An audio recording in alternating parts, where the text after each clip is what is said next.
Qu'est-ce que l'État stratège cher aux patriotes? Sa définition est fort simple. Un État stratège défend et protège son économie nationale par tous les moyens qu'il peut mettre en œuvre. Une définition facile à retenir. Défendre et protéger est la justification même de l'existence d'un État. À quoi sert un État si, depuis ses frontières, il ne protège pas ses citoyens et leurs activités humaines? Tous ceux qui réfutent cette évidence travaillent consciemment ou inconsciemment à la destruction de l'État. Les missions protectrices de l'État s'appliquent à la sécurité physique des biens et des personnes, mais également à leurs activités économiques. Cela participe du même devoir, de la même nécessité. Vous laissez croire que l'on pourra défendre votre vie sans protéger les moyens de la gagner, en exposant notre économie à tous les vents, est le plus grand mensonge du discours libéral. Cela parce que tout est étroitement imbriqué. Quelle est la valeur d'une armée si son armement dépend de l'industrie de ses voisins?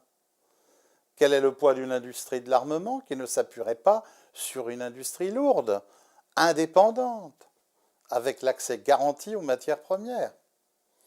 Et cela vaut aussi pour l'énergie, les transports, les infrastructures, les ports et aéroports, l'eau potable et l'autosuffisance alimentaire.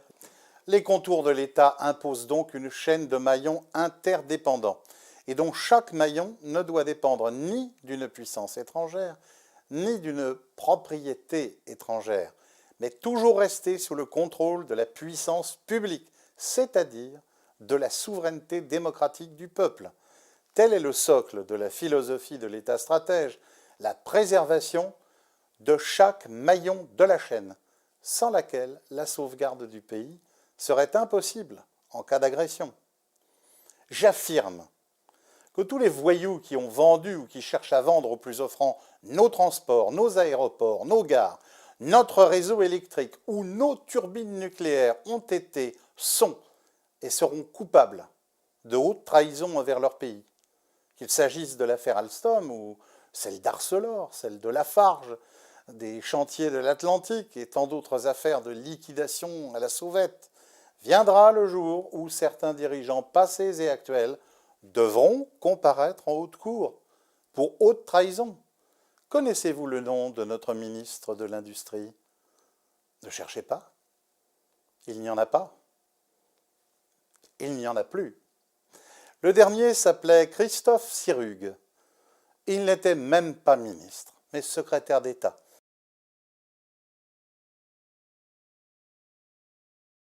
En jetant aux oubliettes le ministère français de l'Industrie, Macron a envoyé un message clair. Il n'a cure de l'industrie de ce pays. Il a décidé de l'abandonner aux capitaux étrangers. Une besogne qu'il avait déjà commencée au sein de l'équipe Hollande. Macron a planifié l'enterrement de l'industrie française et avec elle les 2,7 millions de salariés, plus les intérimaires, qui devront bientôt traverser la rue pour servir des hot-dogs dans des brasseries. Dès lors, puisque tous ces gens vont crever, pourquoi Macron s'encombrerait-il à maintenir leur ministre de tutelle? Par cette décision violemment symbolique, il a sonné l'ouverture de la chasse. Une chasse dont le gibier est la somme des fleurons de notre industrie et des brevets qui leur sont attachés. La catastrophe est en cours. Alors pour qui travaille vraiment Macron? Pas pour la France. Qui le paie pour faire ça? Nous le saurons un jour. L'État stratège établit deux formes de protection des activités relevant de l'économie nationale. La première est la protection du corps vital de notre pays. La seconde est la préservation de nos atouts pour l'avenir. Protéger son corps vital, c'est se doter des moyens de se défendre soi-même sans être tributaire de quelque autorité extérieure à la souveraineté nationale. Dans ce monde instable et violent, la France doit pouvoir répondre à toutes les formes d'agression, coup pour coup, et surtout décider librement de la manière dont elle y répond. Il n'est pas tolérable de devoir soumettre l'utilisation de notre porte-avions au bon vouloir de l'industrie américaine, qui peut ou non fournir ces pièces détachées du porte-avions dont ils ont la fabrication exclusive.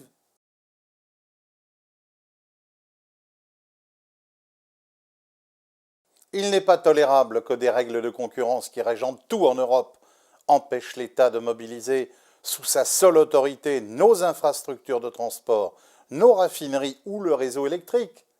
Dans l'hypothèse d'une agression majeure nécessitant des mesures d'exception telles que le couvre-feu ou des transports de matériel, ce n'est pas au PDG allemand de la Vattenfall ou de la direction de la RWE de nous dire si on a le droit de couper le courant et quand le remettre. Ce n'est pas à la Deutsche Bahn de nous dire lesquels de nos trains auront le droit de rouler.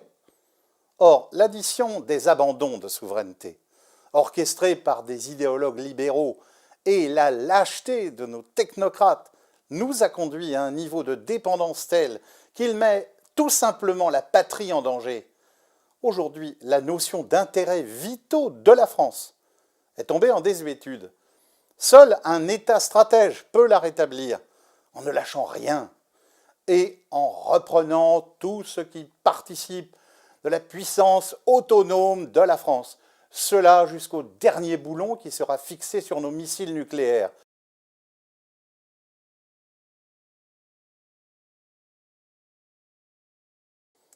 Le général de Gaulle qualifiait les États de monstres froids.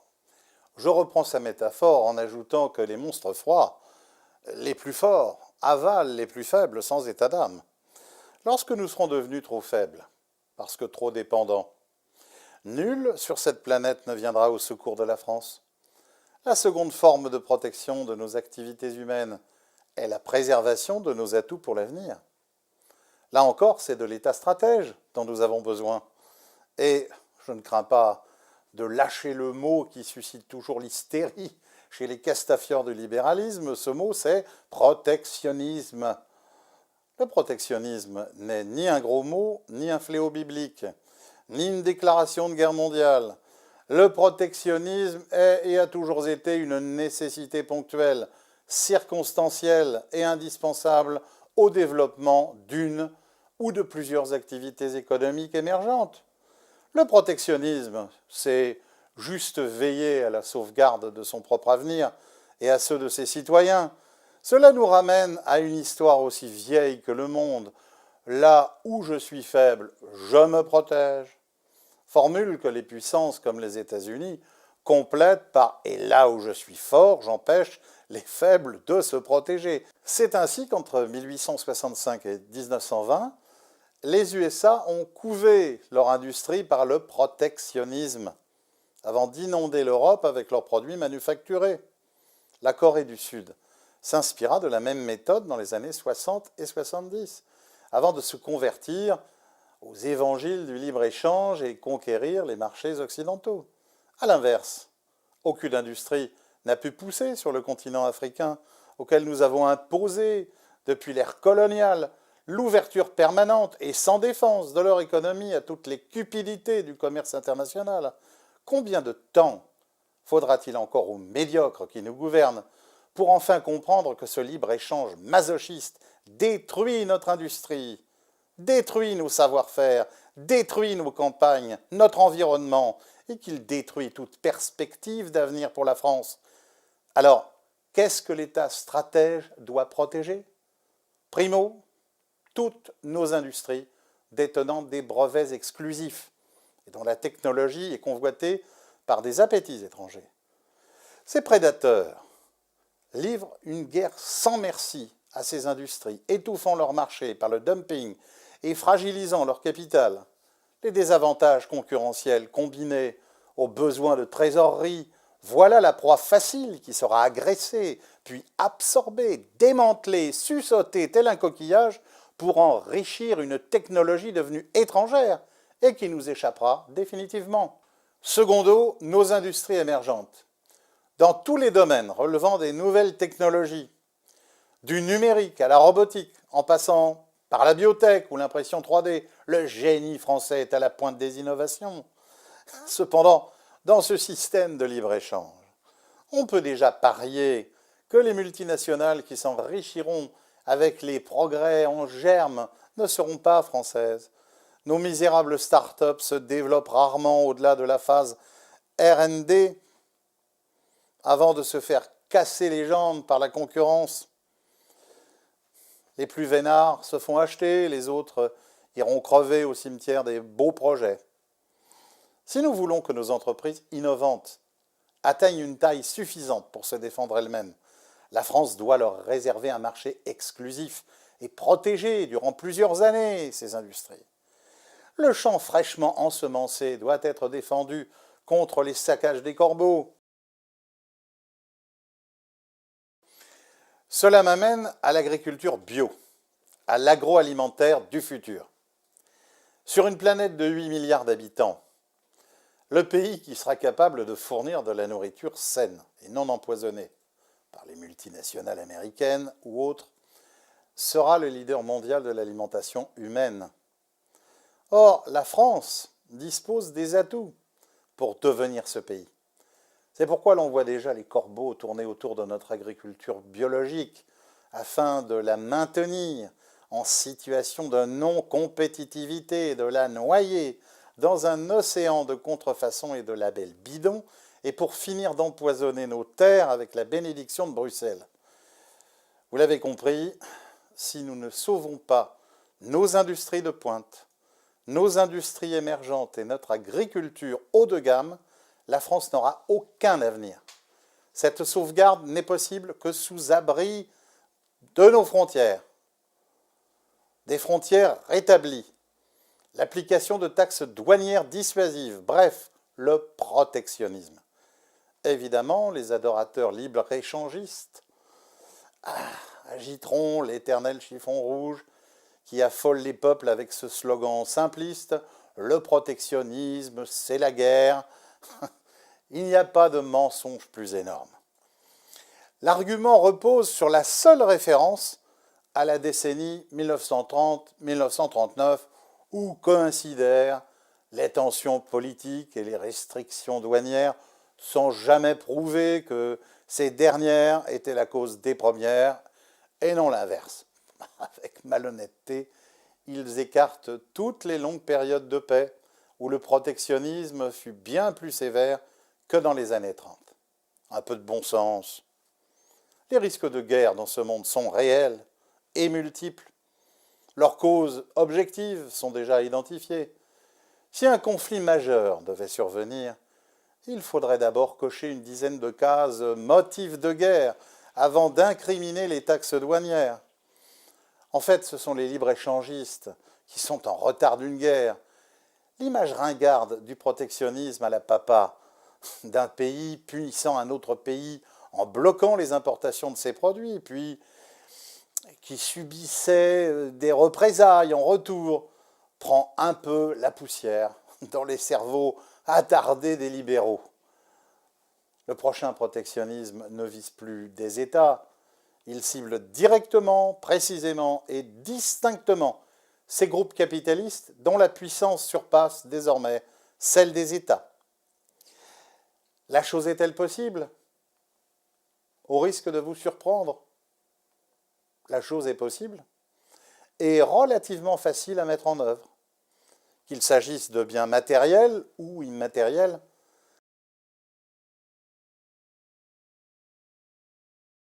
Deux exemples. La France voudrait interdire son marché au géant Amazon. Comment? En bloquant tous les colis siglés Amazon aux frontières terrestres, dans les ports et dans les zones de fret. On bloque d'abord et l'on discute ensuite, directement, sans besoin de solliciter la médiation de Washington. On ne verra jamais une multinationale demander à ses clients de prendre les armes pour faire la guerre à toute une nation. Deuxième exemple, peut-on chasser Google de l'espace Internet français? La réponse est oui. Il suffit de bloquer ce moteur de recherche à partir des distributeurs de connexion Internet, Orange, Bouygues, Free, SFR, qui opèrent tous sous la licence de l'État français. Mais peut-on remplacer Google par un autre moteur de recherche aussi puissant, aussi performant, aussi universel? La réponse est encore oui. Ce moteur, d'ailleurs, de recherche existe déjà. Ses algorithmes sont plus pertinents que ceux de Google. Et en plus, il est français. Mais là encore, au lieu de lui construire un marché sous abri, nos dirigeants préféreront laisser crever cette jeune entreprise et laisser ses cerveaux s'exiler en Californie. Un État stratège est un État qui pratique le protectionnisme. Un protectionnisme ciblé, un protectionnisme intelligent, un protectionnisme agile et adapté aux circonstances du moment, toujours négociable et jamais définitif, jusqu'à inversion du rapport de force.